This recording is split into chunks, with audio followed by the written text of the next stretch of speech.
আলহামদুলিল্লাহ ওয়াসসালাতু ওয়াসসালামু আলা রাসূলিল্লাহ ওয়া আলা আলিহি ওয়া আসহাবিহি ওয়া মাওয়ালাহ।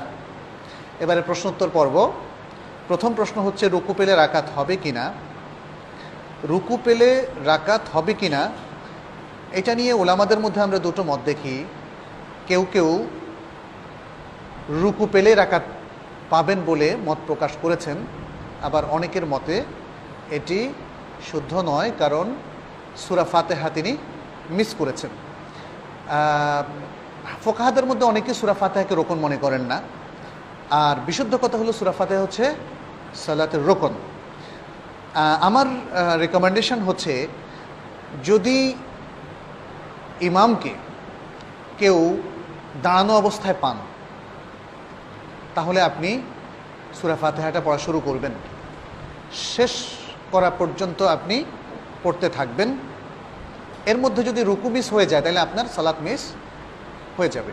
যেহেতু আপনি দাঁড়ানোর মধ্যে ইমামকে পেয়েছেন, ফলে আপনি সূরা ফাতিহা এটা দাঁড়ানোর একটা রোকন, আপনি সে আমলটা করে যাবেন।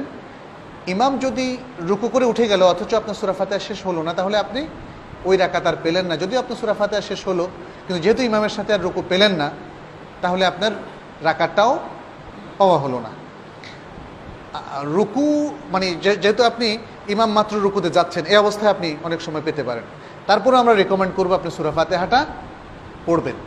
কিন্তু এরপরে ইমামকে রুকুর পরে আপনি যেখানেই পাবেন সেখানে আর আপনার সূরা ফাতিহা পড়া লাগবে না। আপনার সেখানে ইমামকে অনুসরণ করে সাথে সাথে আপনি সেই জায়গায় চলে যাবেন এবং আপনার ওই রাকাতটা মিস হবে। আমাদের অনেককেই আমরা দেখি যে উনি ইমামকে যখন সেজদায় পান দাঁড়িয়ে থাকেন, ইমাম যদি তাশাহুদে আসেন তখন তার সাথে মিলিত হন। আবার অনেকে তারও পরে উনি পরবর্তী রাকাতে ওঠা পর্যন্ত দাঁড়িয়ে থাকেন। এটা উচিত নয়। ইমামকে যেখানেই পাবেন সেখানেই আপনি চলে যাবেন। একমাত্র কিয়াম অবস্থায় ইমামকে পেলে অথবা রুকুর শুরুতে পেলে আমরা বলেছি আপনি সূরা ফাতিহা পড়তেই থাকবেন শেষ করা পর্যন্ত। এরপরে ইমামকে রুকুতে পেলে আপনার রাকাত পাওয়া হবে, আর না পেলে রাকাত পাওয়া হবে না। ইসলামী শরিয়া